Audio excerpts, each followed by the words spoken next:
के लिए नहीं हंगामा कर रहे हैं, हम हंगामा कर रहे हैं नियम के लिए। अरे तो आप बोल दो 6 महीना बाद करेंगे, हम कहाँ आपके लिए करें? इतना दिन तक हम 3 साल से नहीं बोले तो हम 6 महीने के लिए इतना अफरा तफरी का माहौल है। हम इसलिए धरना प्रदर्शन कर रहे हैं कि विज्ञापन का पालन हो, संविधान का पालन हो, विज्ञापन के चयन की प्रक्रिया में परीक्षा परिणाम के बाद परिवर्तन नहीं किया जाए। ये पात्रता परीक्षा ही है, तो पात्र मात्र वही होंगे जिसको विज्ञापन आदेश देगा। शिक्षकों की जो बहाली की जो नियोजन इकाई की प्रक्रिया है, ये एकदम ढकोसला है और भ्रष्टाचार का अड्डा है। नियोजन इकाई भ्रष्टाचार और कुकर्म का अड्डा है।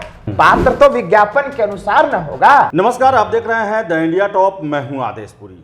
मुख्यमंत्री नीतीश कुमार आजकल अपने जो संसदीय क्षेत्र जो पहले उनका हुआ करता था, जहां से वो पहली बार विधानसभा चुन के गए, लोकसभा चुन के गए, वहां पर यात्रा कर रहे हैं। निजी यात्रा है उनकी। और जब लोगों से वो वार्तालाप करते हैं तो एक चीज़ बोलना नहीं भूलते हैं कि आप कुछ करें या ना करें, लेकिन अपने बच्चों को पढ़ाएं ज़रूर। और आपको बताएं कि पढ़ाने का जो काम है, जो शिक्षा देने का काम है, वो शिक्षकों का होता है। लेकिन बड़ा ही अफसोस होता है कि नीतीश कुमार के सरकार में ही शिक्षकों की स्थिति जो है, या शिक्षक बनने वालों की स्थिति जो है, बड़ी ही दयनीय है। आपको बताएं कि जो शिक्षक हैं वो वेतनमान के लिए, या फिर शिक्षक जो फर्जी बहाल हुए हैं उसके लिए, या फिर जो भर्ती होने वाला है उसमें विभिन्न जो है वो चरण चल रहे हैं, उसमें चरण को पूरा करवाने के लिए, या फिर जो मेरिट में है वो नियुक्ति पत्र और नियुक्ति के लिए हमेशा सड़कों पे आते रहते हैं, धरना प्रदर्शन करते रहते हैं और आरोप सरकार पे ही लगाते हैं कि उनके ही अनदेखी, बेरुखी के कारण हमारी स्थिति जो है वो दयनीय बनी हुई है। और दयनीय बनी हुई है इसके कारण बिहार की शिक्षा व्यवस्था भी। हमारे साथ हैं अनिल हैं, और आपको बताएं कि इन्हें शिक्षक अभी होना चाहिए था, लेकिन आज ये सड़कों पर सरकार के विभिन्न कार्यालयों में जाकर ये अर्जी दे रहे हैं कि हमारी बहाली कराई जाए, हमको नियुक्ति पत्र दिया जाए, हमको जल्द से जल्द स्कूल में भेजा जाए। हमारे साथ बात करेंगे, हम इनसे ही आज चर्चा करेंगे कि आखिर बिहार में शिक्षा और शिक्षकों की स्थिति ऐसी क्यों बन गई है। अनिल जी, सबसे पहला प्रश्न कि नीतीश कुमार हमेशा चर्चा करते हैं शिक्षा को लेकर, और आज के ज़माने में बिना शिक्षा के उच्च समाज की कल्पना नहीं की जा सकती है, विकास की कल्पना नहीं की जा सकती है। लेकिन शिक्षकों के साथ ऐसा क्यों हो रहा है, आपको क्या लग रहा है? क्योंकि आप भी जो है 2-3 सालों से डायरेक्टली इससे जुड़े हुए हैं। जी, सबसे पहले टॉप इंडिया को तहे दिल से शुक्रिया महोदय, और आपका आदेश सर तहे दिल से शुक्रिया कि आपने इतना गंभीर मुद्दे पर चर्चा के लिए मुझे बुलाया। सबसे पहले मैं आज अपने बेबाक तरीके से शिक्षा पर अपनी बात को रखूंगा, लेकिन मेरे विचार को ये न समझा जाए कि मेरा विचार माननीय मुख्यमंत्री जी के खिलाफ है और माननीय मुख्यमंत्री जी को गद्दी से हटाने का ये मेरा एक विचार है। बिल्कुल नहीं, मैं केवल ये चाहता हूँ कि मेरे विचार को गंभीरता से लिया जाए और इसको अमल किया जाए। सर, आपने कहा कि शिक्षा कितना बेहद ज़रूरी है और क्यों ऐसा ज़रूरी है। कल बाबा साहब अम्बेडकर की जयंती थी, और वहीं से मुझे एक बात याद आया कि बाबा साहब अम्बेडकर अक्सर कहा करते थे कि शिक्षा वो शेरनी का दूध है जो पिया वो दहाड़ा है। यानी शिक्षित इंसान ही अपने अधिकार को समझ सकता है, अपने संवैधानिक अधिकार को समझ सकता है। इतना बड़ा जो ये मकड़ जाल है ना, इसको समझ सकता है। डीएम के पावर को समझ सकता है, एसडीएम के पावर को समझ सकता है, मुख्यमंत्री मंत्री के पावर को समझ सकता है, इस सिस्टम को समझ सकता है। तो जब तक आप किसी बच्चे को शिक्षित नहीं करेंगे ना, वो अपने अधिकार को ले ही नहीं सकता है, अपने अधिकार को ले ही नहीं सकता। वो ये समझ ही नहीं सकता कि ये वेलफेयर स्टेट है।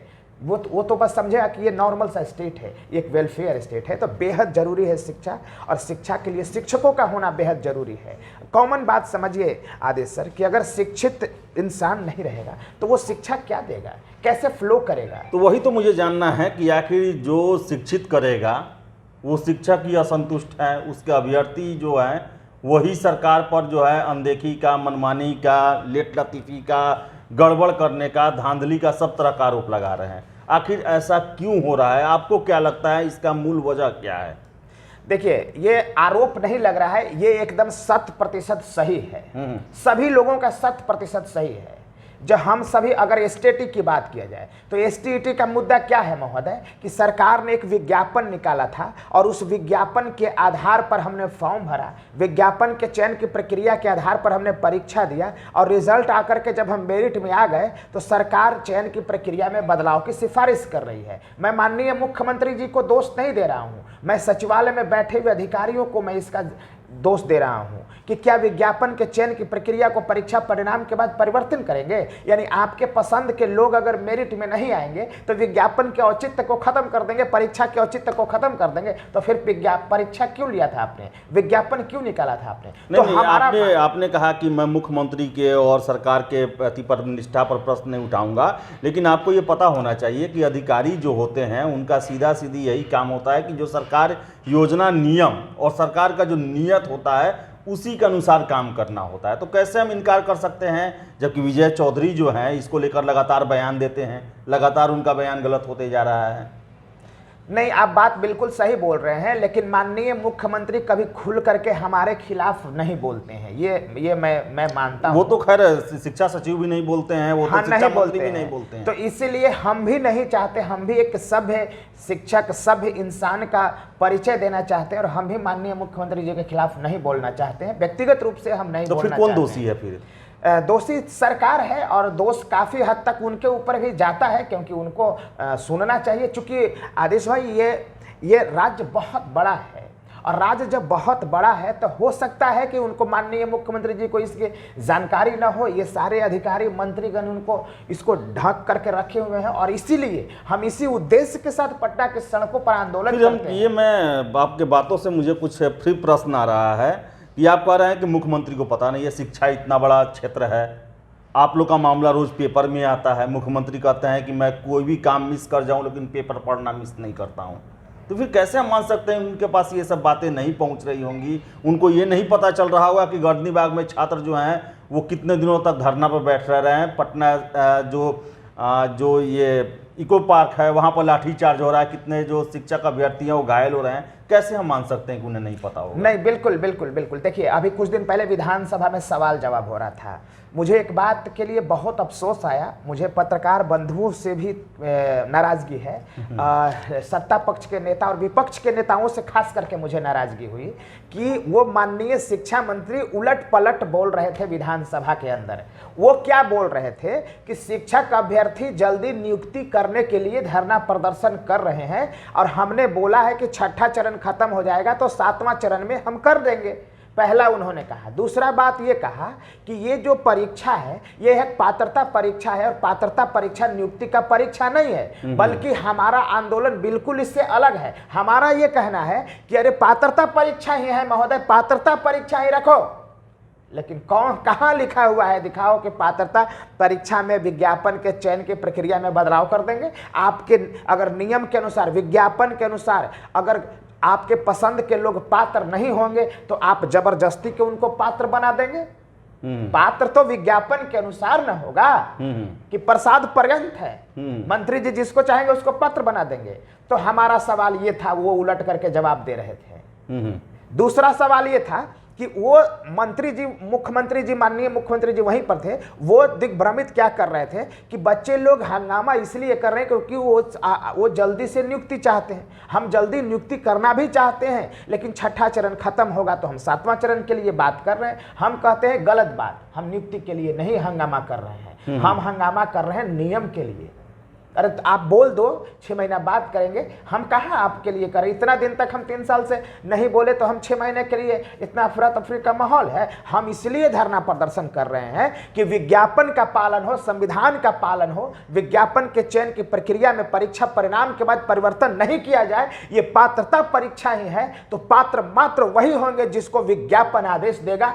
आपके प्रसाद पर्यंत तरीके से किसी को पात्र नहीं बना सकते। अनिल जी, हमेशा एक बात का चर्चा होता है कि नियोजन प्रक्रिया के तहत बहाली होती है शिक्षक की, और आपने देखा होगा कि कितने बार नियोजन जो केंद्र है उसमें धांधली का आरोप लगता है, सरकार ने कितने को रद्द किया और उसमें जो अधिकारी कर्मचारी लगे थे उन पर केस भी दर्ज किया गया। आखिर ये जो नियोजन केंद्र है, नियोजन प्रक्रिया जो है, ये आपको लगता है कि ये केवल शिक्षकों की बहाली को लटकाने के लिए ही बनाया गया है, या फिर दोषपूर्ण बहाली के लिए ही बनाया गया है? क्या सेंट्रलाइज से होना चाहिए? देखिए, शिक्षकों की जो बहाली की जो नियोजन इकाई की प्रक्रिया है, ये एकदम ढकोसला है और भ्रष्टाचार का अड्डा है। बहुत बड़ा दोषपूर्ण तरीका है ये। यानी कहा जाए हिंदुस्तान में नहीं, पूरे दुनिया का सबसे ज्यादा दोषपूर्ण व्यवस्था बिहार की नियोजन इकाई है, शिक्षक नियोजन इकाई है। वो भ्रष्टाचार का अड्डा है। बिना पैसा का कुछ नहीं होता, वहां पे बोली लगती है महोदय। 9-10 के लिए ये STT ये सब 9-10 के लिए 15 लाख रुपया रेट फिक्स हो चुका है। 20 लाख रुपया +2 के टीचरों के लिए फिक्स हो चुके हैं। आप पैसा नहीं देंगे, आपको धक्का मार के वहां से निकाल दिया जाएगा।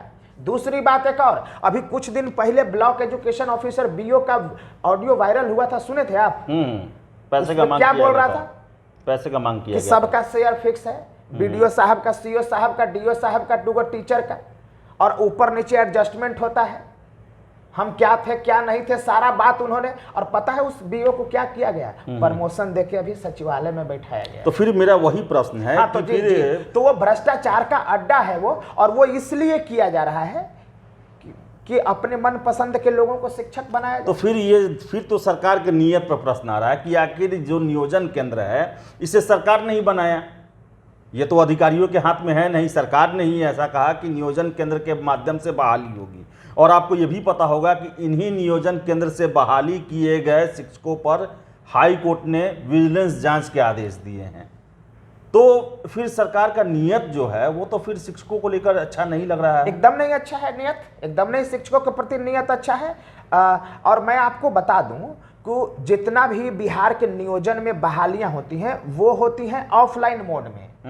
ठीक है, राशन बटेगा ऑनलाइन, साइकिल पोशाक ऑनलाइन, किसान को पैसा मिलेगा ऑनलाइन, ठीक है, जितने भी प्रक्रिया होगा ऑनलाइन, यहां तक कि हमारा STT का प्रक्रिया होगा ऑनलाइन और आगे होगा ऑफलाइन। वाह रे वाह, ये समझ में नहीं आता कि बिहार के नियोजन इकाई में प्रक्रिया ऑफलाइन का मतलब क्या है। मतलब ये कहीं है कि अपने पसंद के लोगों का नाम लिखने में स्वतंत्रता हो। अच्छा, अपने पसंद के लोगों का नाम लिखने में स्वतंत्रता हो।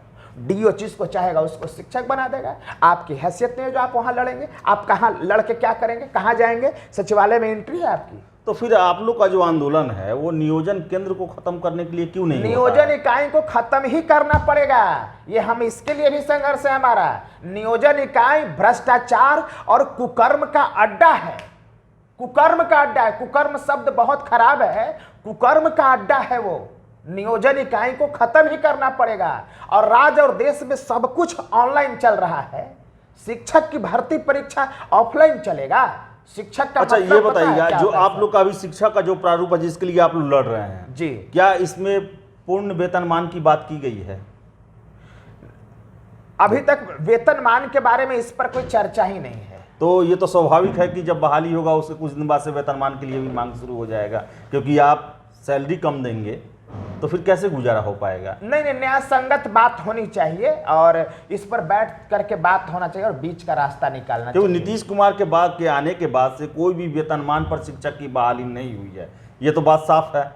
तो क्या लगता है कि आगे जो है ये एक संतुष्ट शिक्षक नहीं बल्कि एक असंतुष्ट शिक्षकों की बहाली होगी, जो कि बहाल होने के बाद भी सड़कों पर ही रहेंगे?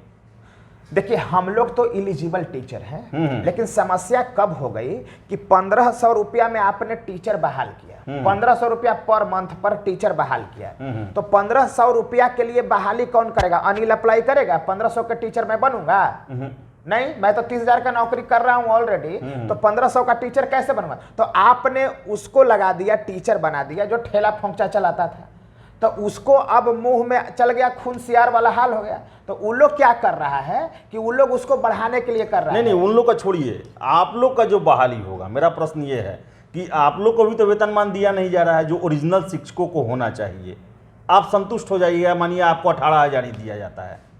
नहीं, लड़ाई चलेगी, लड़ाई जारी रहेगी। तो कहने का मतलब है कि शिक्षकों को भी आगे और संघर्ष करना ही पड़ेगा। हमारा ये कहना है सर, इस मसले पर यह कहना है कि शिक्षकों को जो भी भर्ती परीक्षा पास कर गए हैं और जो शिक्षक बन गए हैं उनका एक परफॉर्मेंस टेस्ट होना चाहिए, और परफॉर्मेंस टेस्ट के आधार पर सैलरी का फिक्सेशन होना चाहिए। इससे होगा क्या कि लोगों को अपने आप अपडेशन का एक इच्छा होगा और फिर आगे बढ़ेंगे। तो कहीं ना कहीं उसमें वेतनमान होना चाहिए, उसके लिए भले ही आप जो स्टैंडर्ड रखें। बिल्कुल, क्यों नहीं होना चाहिए? हाँ। क्यों नहीं होना चाहिए? केवल शिक्षक को वेतनमान नहीं होना चाहिए और पूरे देश में सबको वेतनमान होना चाहिए। सब कुछ मैंने कॉन्ट्रैक्ट पर होगा, कॉन्ट्रैक्ट पर होगा टीचर, कॉन्ट्रैक्ट पर होगा सब कुछ, और केवल सरकारी शिक्षा मंत्री और फुल पेमेंट पर शिक्षा मंत्री और फुल पेमेंट पर शिक्षा सचिव लेके तबला बजाएंगे। सब कुछ होना चाहिए फुल पेमेंट पर। तो कहने का मतलब है कि शिक्षकों को अभी पूरे जीवन भर संघर्ष करना पड़ेगा, अगर शिक्षक अभ्यर्थी हैं या फिर शिक्षक बिहार में आप बन भी जाते हैं तो भी नहीं। संघर्ष जीवन भर नहीं करना पड़ेगा, हम लोग जीवन भर करने वाले नहीं, आर पार की लड़ाई लड़ेंगे। आर पार की लड़ाई लड़ेंगे। तो आप ही समझिए, अनिल भाई जो बता रहे हैं, जो अभी तर्क रख रहे हैं, ये उससे ये साबित है कि बिहार में जो शिक्षक की बहाली हुई है, खासकर नीतीश सरकार में, या फिर आगे बहाली प्रोसेस में है, किसी का वेतनमान नहीं है। आपको बता दें कि फिजिकल टीचर को 8,000 महीने पर रखा जाएगा। क्या आज के समय में 8,000 मासिक वेतन पर एक फिजिकल टीचर या भी वेतनमान नहीं देने पर कोई भी टीचर काम करेगा? आपको याद होगा 2020 में वेतनमान को ही लेकर बिहार के लगभग 75,000 स्कूलों में तालेबंदी की गई थी। तो कुल मिलाकर देखें तो बिहार में शिक्षा और शिक्षकों के साथ दोहरा व्यवहार हो रहा है, ना ही उनको वेतनमान दिया जा रहा है और ना ही जो उनकी चयन प्रक्रिया है उसमें पारदर्शिता रखा जा रहा है।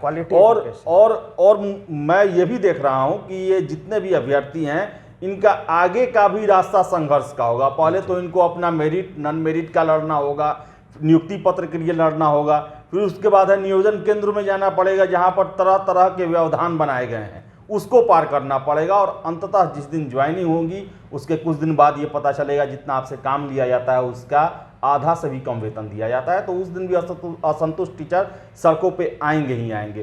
तो अनिल जी, अंतिम शिक्षा पर बात, अंतिम आपसे मैं लेना चाहूँगा कि आप कैसा भविष्य देख रहे हैं बिहार में शिक्षा और शिक्षकों का? बहुत ही खराब भविष्य है, बहुत ही खराब भविष्य है। अगर आज अब हम गुणवत्तापूर्ण शिक्षा पर आपसे क्वालिटी एजुकेशन पे बात करेंगे। अगर एक खराब शिक्षक बन जाएगा ना तो पता है कितना का जीवन बर्बाद कर देगा।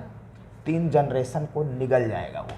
मगरमच्छ होता है खराब शिक्षक, 3 जनरेशन को निगल जाएगा वो एक खराब शिक्षक। बताइए, आप एक शिक्षक बनने लायक अभ्यर्थी को शिक्षक बना रहे हैं, आप उससे उम्मीद क्या कर सकते हैं? जिसको मैथ्स नहीं आता, साइंस नहीं आता, एक जनरल इंग्लिश नहीं आता, प्रोनाउंसिएशन नहीं है, जिसको एक नॉर्मल सा अंडरस्टैंडिंग नहीं है, संडे मंडे का स्पेलिंग तक नहीं पता है, आप उससे क्या उम्मीद कर लीजिएगा कि उसको पैसा देने से हर महीने वो टीचर बन जाएगा, वो पढ़ा देगा?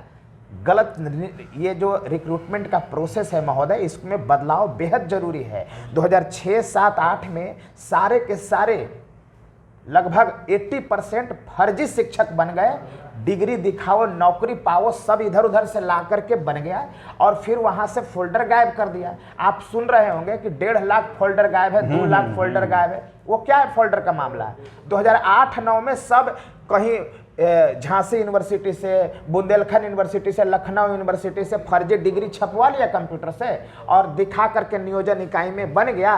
4 साल पेमेंट भी उठा लिया। अब पेमेंट उठा लिया तो अब अधिकारी भी सोच रहा है कि भाई 4 साल इसको पेमेंट दे दिए है, इसको अब हटाएंगे तो पूरा बवेला खड़ा हो जाएगा। तो डॉक्यूमेंट्स भी नहीं है, डॉक्यूमेंट्स भी नहीं है। तो एक क्वालिटी एजुकेशन होना ही चाहिए। दूसरी बात यह है कि जिसको नॉलेज नहीं है आदेश सर, वो शिक्षक कभी बन ही नहीं सकता।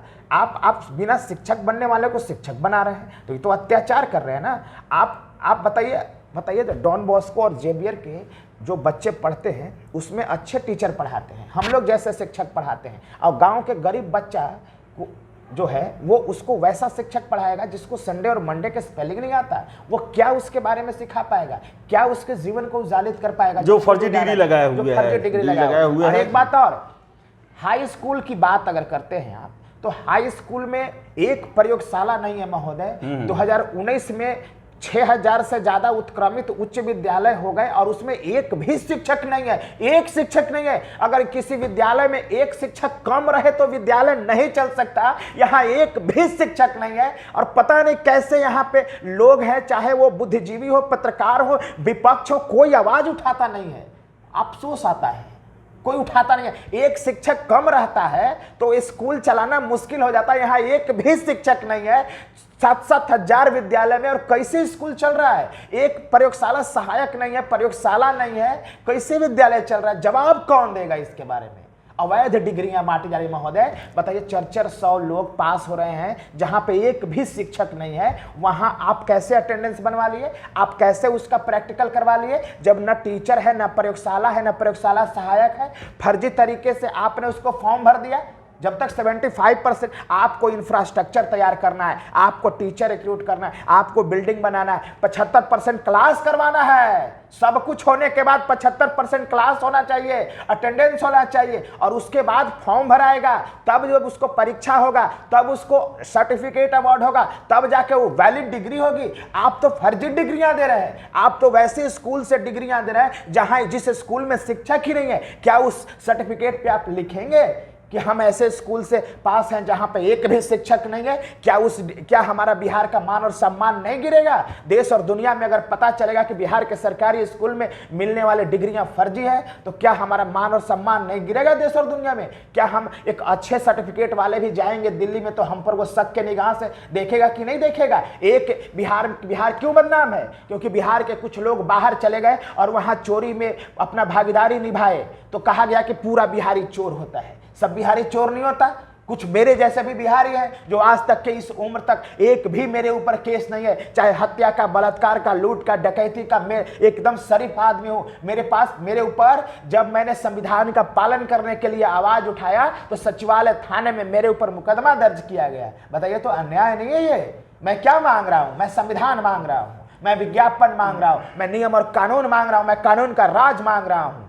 मैं मान रहा हूं ये कि बिहार के बच्चे पढ़ें, और जब तक बिहार के बच्चों को, बिहार को अगर आप गरीब राज्य से अमीर राज्य बनाना चाहते हैं, बिहार को नंबर 1 राज्य बनाना चाहते हैं, तो आपके सामने मानसिक रूप से सामर्थ्यवान बनाने के अलावा दूसरा कोई विकल्प नहीं है। जब तक किसी गरीब के बच्चे को आप पढ़ाएंगे नहीं, तब तक आप उसके जीवन में उजाला नहीं ला सकते हैं। आप उसको सोच रहे हैं कि छात्रवृत्ति दे देंगे तो उसका जीवन बदल जाएगा। आप सोच रहे हैं उसको 2 केजी चावल दे देंगे तो जीवन बदल जाएगा। क्या उसको 2 केजी चावल से जीवन बदल जाएगा? कि उसको प्रत्येक महीना 30,000 रुपये उसके खाते में आना चाहिए, जब उसको नौकरी लगेगा तब वो अपने बाल बच्चों का परवरिश करेगा ना, कि 2 किलो चावल से उसका जीवन चल जाएगा? बताइए, एगो पोशाक दे देंगे साल में आप खरीद करके उसको 800 रुपये का, तो उसका जीवन चल जाएगा? ये कोई बात है? गरीब को आप गरीब बना रहे हैं, अमीर को आप अमीर बना रहे हैं। फासला बढ़ेगा, जब फासला बढ़ेगा तो ये देश कहां जा रहा है? ये गृह युद्ध की स्थिति हो जाएगी। आपको मैं बता देता हूं कहीं पे लड़ाई झगड़ा कब होता है। एक बात खाली और मैं कह के मैं अपनी बात बंद करता हूं। कहीं भी विवाद कब होता है, गृह युद्ध कब होता है? जब फासला बहुत ज्यादा होता है। आदेश सर, आप मेरे पड़ोसी हैं अगर, और आप मेरे बगल में आप ऐसो आराम की जिंदगी जी रहे हैं, आप एसी में सो रहे हैं, आप रसमलाई खा रहे हैं, अच्छे खाना खा रहे हैं, अच्छे व्यंजन खा रहे हैं, और मैं एक अनिल बगल में झोपड़ी में रह रहा हूं और मैं भूखा पेट सो रहा हूं, क्या मेरे मन में नफरत का भाव नहीं आएगा? मैं हमला नहीं करूंगा आपके ऊपर? और यही से गृह युद्ध की स्थिति खड़ा होती है। और मैं कह रहा हूं, अगर इसको नहीं संभाला गया तो यहाँ एक गृह युद्ध की स्थिति खड़ा हो जाएगी और इसको संभालना बहुत मुश्किल हो जाएगा। तो कुल मिलाकर है कि स्थिति दयनीय है, और यहाँ पर भवनों की तो बात की जाती है, स्कूल बिल्डिंग बना, साइकिल मिला, पोशाक मिला, लेकिन गुणवत्तापूर्ण शिक्षा की बात नहीं हुई, एक शिक्षा नीति की भी बात नहीं हुई। और सबसे बड़ा अफसोस कि जो शिक्षा देने का कार्य जिन शिक्षकों पर है, उनका ही मामला बिहार में सबसे ज़्यादा विवादित है, सबसे ज़्यादा असंतुष्ट करने वाला है, और सबसे ज़्यादा अपारदर्शी है। तो हम आशा करेंगे कि समय रहते चेते, सरकार चेते, व्यवस्थाएं चेते और इस दिशा में सही कदम उठाए, ताकि अच्छे शिक्षकों की बहाली हो, शिक्षक बनने वाले अभ्यर्थियों का कल्याण हो और उनमें असंतुष्टि न हो, ताकि वो अच्छे से पठन पाठन का कार्य कर सकें, और जो खाई और असंतोष की बात कर रहे हैं उसको जल्द से जल्द निपटाया जा सके। तो फिलहाल इस वीडियो में इतना ही। वीडियो पसंद आया लाइक शेयर करें, हमारे चैनल द इंडिया टॉप को सब्सक्राइब जरूर कर लें। बहुत बहुत धन्यवाद।